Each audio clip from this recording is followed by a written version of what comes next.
మార్కెట్లో ఏ కోర్స్ చేసినా రెండేళ్ల ముచ్చటే. కానీ ఏఐ అండ్ డేటా సైన్స్ నేర్చుకుంటే రాబోయే 10 ఏళ్ల వరకు మీ కెరియర్ కి తిరుగుండదు. అది ఒక్క ఇన్నోమాటిక్స్ తోనే సాధ్యం.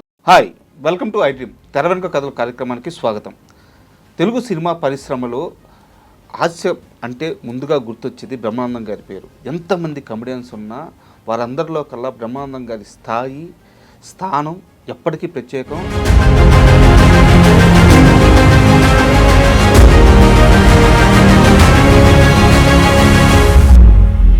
అయితే ఇండస్ట్రీలో ఆయన వైభవం గురించి మనం చెప్పుకోవడం కంటే దగ్గర నుంచి చూసిన మనిషి సీనియర్ డైరెక్టర్ కనగల జయకుమార్ గారు ఈరోజు మనతో పాటు ఇండస్ట్రీలో ఉన్నారు. అసలు బ్రహ్మానందం గారి సినీ ప్రయాణం ఎలా జరిగింది, ఆయన వైభవం ఎలా కొనసాగింది, ఇలాంటి తెర వెనుక కథలన్నీ చాలా ఇంట్రెస్టింగ్గా ఉండబోతున్నాయి. ఈ ఎపిసోడ్ మీకు అందరి కోసం ప్రత్యేకంగా. హాయ్ సార్, నమస్తే. నమస్తే సార్, బ్రహ్మానందం గారు అంటే ఒక మనిషి రూపం గుర్తొచ్చిన, ఒక మనిషి మాట వినిపించిన, ఒక మనిషి గురించి మాట్లాడుకున్నా నవ్వు వచ్చేసే వ్యక్తి. అవునండి. ఆయన ప్రయాణం, ఆయన వైభవం ఎలా జరిగింది ఇండస్ట్రీ? బ్రహ్మానందం గారు గొప్ప టైమింగ్ సెన్స్ ఉన్నటువంటి ఆర్టిస్ట్ అండి. సార్, ఆయన కమేడియన్ ఎందుకు అయ్యాడో అనిపిస్తుంది నాకు.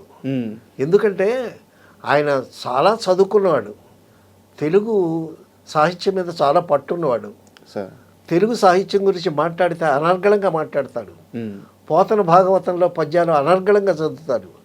అంత మేధావి ఇంత కమెడియన్ ఎలాగయ్యాడు అనిపిస్తుంది నాకు. సార్, అంత మేధావి. తర్వాత అండి, ఆయనకి ఈ భౌతిక సమాజాన్ని బాగా స్టడీ చేసి అందులో ఎన్నో విద్యార్థులకి చాలామందికి పాఠాలు చెప్తారు కదా. విద్యార్థులు రకరకాల విద్యార్థులు ఉంటారు, వాళ్ళందరినీ కంట్రోల్ చేసి ఇప్పుడు టీచ్ చేయటం అనేటటువంటిది పెద్ద సమస్య. టీచర్కి స్టూడెంట్స్ కంట్రోల్ చేయటం అనేటటువంటిది ఇప్పట్లో మామూలు విషయం కాదు. సో ఆ విధంగా ఒక అధ్యాపక వృత్తి నుంచి లెక్చరర్గా చేసి, తెలుగు లెక్చరర్గా చేసి, తెలుగు లెక్చరర్ తెలుగు మాస్టర్ అంటే చాలా చులకన భావం. అయినా కూడా తెలుగు పాఠాలు చెప్తూ వాళ్ళందరినీ కంట్రోల్ చేస్తూ ఒక మంచి ఉపాధ్యాయుడిగా ఇండస్ట్రీకి వచ్చినటువంటి వ్యక్తి. ఆయన ఉపాధ్యాయుడిగా ఉంటూనే మిమిక్రీ చేసేవాడు. సినిమాలంటే బాగా ఇంట్రెస్ట్, బాగా మిమిక్రీ చేసేవాడు.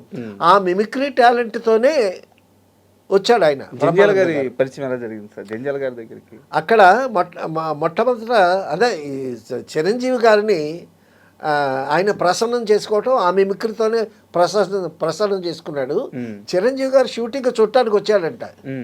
ముందు చిరంజీవి గారు యాక్ట్ చేస్తూ ఉంటే ఈయన యాక్ట్ చేసేస్తున్నాడు. చిరంజీవి గారిని దగ్గర నుంచి చూడటం కదా. సో ఈయనకి డిస్టర్బెన్స్ లాగా ఉంది. వాడు ఎవడ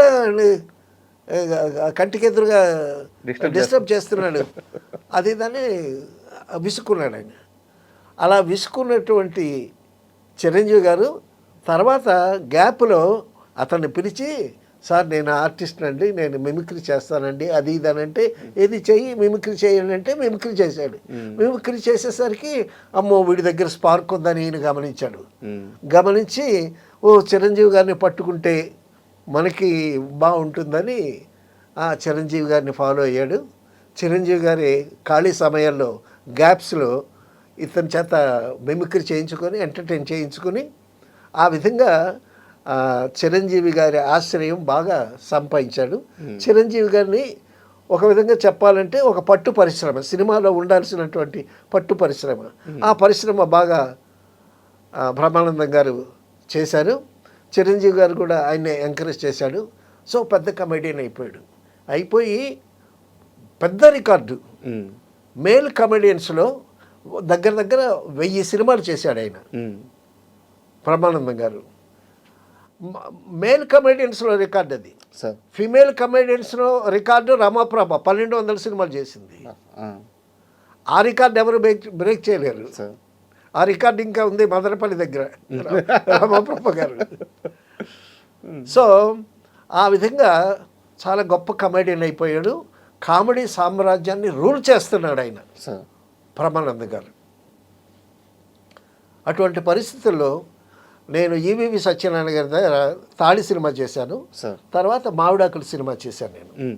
సో మామిడాకులు సినిమాలో ఆయన కాల్ షీట్ కోసం ప్రొడక్షన్ మేనేజర్ అమ్మిరాజు అని, అమ్మిరాజు నేను కలిసి మ్మ్. బ్రహ్మానందం గారి కోసం ఆయన కాల్ షీట్ కోసం వెళ్ళేవాళ్ళు. సార్ వెళ్ళేసరికి ఫ్లోర్లో పరిస్థితి ఏంటి తెలుసండి, బ్రహ్మానందం గారు కృష్ణ పరమాత్మలాగా ఇలా పండుకున్నాడు. వాళ్ళ ఇంట్లోనా? ఇంట్లో కాదు, ఫ్లోర్లో సెట్లో. షూటింగ్ దగ్గర ఆ. షూటింగ్ జరుగుతుంటే పక్కన కొంత ప్లేస్ ఉంటుంది కదా, సార్ అక్కడ షార్ట్ గ్యాప్లు అనమాట. మ్మ్. కృష్ణ పరమాత్మలాగా ఇలా పండుకున్నాడు. మ్మ్. పండుకుంటే ఎంఎస్ నారాయణ గారు, మ్మ్. ఏవిఎస్, గుండు హనుమంతరావు, మ్మ్. ఎల్బి శ్రీరామ్ కమెడియన్స్ అంతా మ్మ్. ఈయన పండుకుంటే ఆయన చుట్టూ కూర్చున్నారు. ఓకే. చూసి అమిరాజ్ ప్రొడక్షన్ మేనేజర్ ఏమన్నట్టు తెలుసండి, చూసారా బ్రహ్మానందం కాళ్ళ దగ్గర వీళ్ళట్ట చుట్టూ కూర్చున్నారు, మ్మ్. అట్ట వెలుగుతుంది ఈ బ్రహ్మానందం గారి దివ్య మ్మ్. అని అన్నాడు. మరి వాళ్ళు స్పోర్టివ్గా కూర్చున్నారు, బ్రహ్మానందం గారిని కాదని దాటి వెళ్ళేటటువంటి సాహసం ఎవరికి లేదు. సార్ కామెడీ సామ్రాజ్యాన్ని రూల్ చేస్తున్నాడు బ్రహ్మానందం గారు. చక్రవర్తి కదా ఆయన. చక్రవర్తి, హాస్య నట చక్రవర్తి. సో అటువంటి పరిస్థితుల్లో ఆయనతో మాట్లాడాము, కాల్ షీట్ తీసుకున్నాము, అంతా అయిపోయింది. మ్మ్. అయిపోయిన తర్వాత నెమ్మదిగా ఈవి సత్యనారాయణ గారు ఎంఎస్ నారాయణ ఎంకరేజ్ చేశారు. మ్మ్. ఈయన్ని ఫస్ట్ ఎంకరేజ్ చేసింది రవిరాజ పెనిశెట్టి. అవును. రుక్మిణి అని ఆ సినిమాలో చిన్న వేషం, మ్మ్. ఆ రుక్మిణి సినిమాలో అనుకుంటే తాగుబోత వేషం ఇచ్చాడు ఆయన. సార్ తాగుబోత చాలా అద్భుతంగా చేశాడు. ఇక తాగుబోతు అద్భుతం వేషం బాగా చేస్తున్నాడని తాగుబోతు వేషాలకే పిలిచారు. మ్మ్.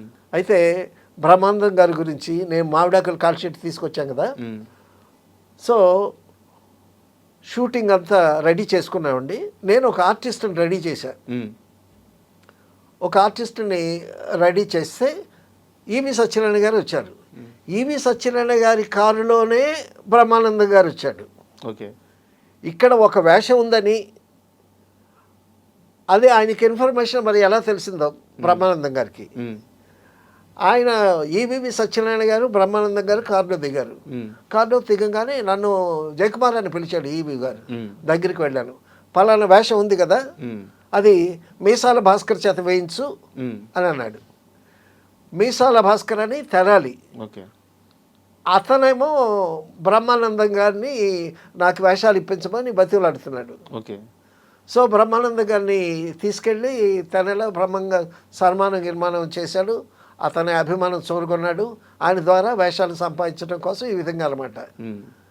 సో బ్రహ్మానందం గారు చెప్పినటువంటి వ్యక్తికి వేషం ఇవ్వమన్నాడు ఈవి సత్యనారాయణ గారు. మ్మ్. నేను ఆల్రెడీ ఆ వేషానికి డైరెక్టర్ గారు వచ్చేసరికి ఆర్టిస్ట్ అందరూ రెడీగా ఉండాలి కదా. అవును. ఒక ఆయన చేత మేకప్ వేయించి, ఆ డ్రెస్ వేయించి, ఆ గెటప్ అంతా చేసి ఆయన నుంచా. ఆయన ఎవరు? ఆయన విజయవాడ అండి, గుర్తులేదు పేరు. ఓకే. తాతారావు ఆయన పేరు. మ్మ్. మ్మ్. ఆయన స్టీల్ ప్లాంట్ మేనేజర్గా కూడా చేశాడు. సో. మంచి ఆర్టిస్ట్ ఆయన. మ్మ్. సో తాతారావు ఆయన పేరు. మ్మ్. సో ఇప్పుడు ఈ తాతారావు మేకప్, ఈ తాతారావు డ్రెస్ తీసి ఆ మీసాల భాస్కర్ గారికి వేయించాలి. మ్మ్. నేను చాలా ఫీల్ అయ్యాను. మ్మ్. మాకు మెడ్రాస్ అని కాదు, ఎక్కడైనా రూల్ ఏంటంటే ఒక ఆర్టిస్ట్కి వేషం ఇచ్చిన తర్వాత, డ్రెస్ వేయించిన తర్వాత, మేకప్ వేయించిన తర్వాత తీయకూడదు. అది తీయకూడదు. మ్మ్. తీయించామనుకోండి, అతను ఎంత బాధపడతాడు సార్ ఆర్టిస్టు.